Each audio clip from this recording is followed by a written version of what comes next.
Has the rug been pulled out from under the NFT market? Was it all just a well-orchestrated pump and dump for the wealthy to get even wealthier, while the rest of us are just left holding the bag?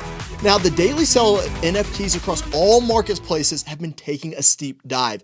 This pattern can be seen across sales completed, active market wallets, primary market sales, secondary market sales, unique buyers, and unique sellers. Even famous people like Grimes and A$AP Rocky's NFTs have been really struggling. The original cost of a Grimes NFT was $7,500, and one of those recently just sold for a mere $1,200. That's a massive 84% drop. Now, A$AP Rocky had sold one of his NFTs for $2,000, and it later traded for only $900. With that data not looking so good, is it worth it to invest in the world of NFTs? Welcome back to Money Growth Academy. We're going to be looking through some of the numbers and recent data on NFTs to figure out if the NFT market is a bust. Now, type into Google, "Is the NFT market dying?" and you'll see a ton of articles from various news organizations talking about the massive collapse of NFTs. Now, podcast host Dennis Porter even took a bunch of heat when he posted this tweet saying, "As I've been predicting, despite getting intense backlash from everyone, including Bitcoiners, the NFT market has died. Average price of NFTs have dropped over 99%. Liquid death has come. Sorry, not sorry for calling this market a scam. Pump and dump completed." So how much truth is there to all this gloom talk? Are we all really screwed? Well, it depends who you are and how you've been picking NFTs to invest in. All right, I ain't gonna lie to you guys, the market is looking a little whack at the moment. Now, the COO from Non-Fungible recently said himself that maybe 90% of collections minted today are totally useless and meaningless. Now, it's true. There's so much garbage out there that has no value, but even John Cena and the WWE couldn't pull off a successful launch. They made 500 NFTs valued at $1,000, and they thought they were gonna sell out in mere minutes. Well, I guess in the end, Cena was right that no one could see him because only 37 sold, making it a complete bust. A recent Bloomberg report showed that 73.1% of NFT assets had only traded in the past 90 days, showing the market is quite illiquid. Now, this chart is looking at investors looking to buy NFTs to pay over $100 to mint a new NFT and use the amount of gas required to transfer that asset. We're seeing crazy numbers such as nearly 2 million assets being sold on Marketplace in a span of 90 days, and then 3/4 of those never seeing another transaction.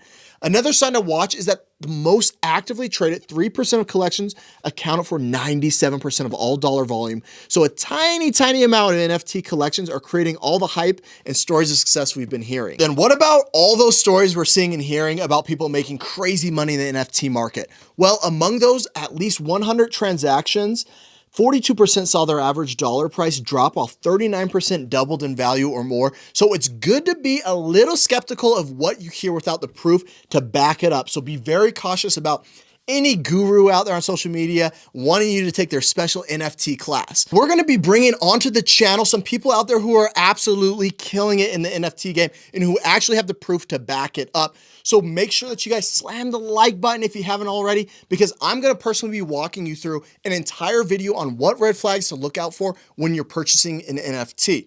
Now, you don't want to be one of the people caught holding the bag on a collection of worthless NFTs, so make sure that you guys subscribe to the channel.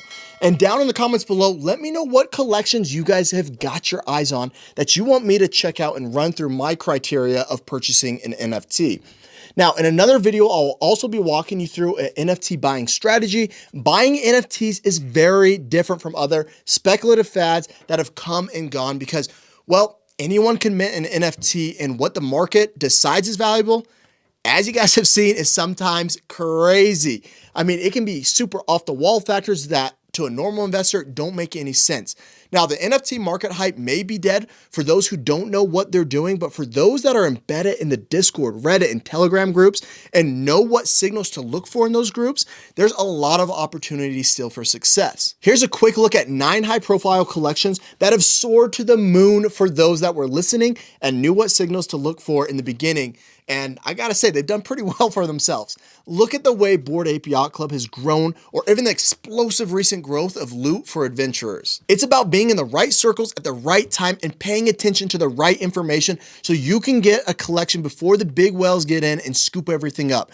And trust me, the whales will come. In the case of CryptoPunks, the 100 biggest owners currently own nearly half of all the pieces. Our main goal is to make sure that you make some profit. So like I said, I'll be dropping a video going over some red flags and how to smartly approach buying NFTs. So make sure you're subscribed to the channel. I want to hear from you guys though. How many of you have considered buying NFTs? Do you think it's even worth it? And if you do think it's worth it, what NFTs have you purchased so far? Guys, make sure to hit that like button, subscribe to the channel, and I'll see you in the next video.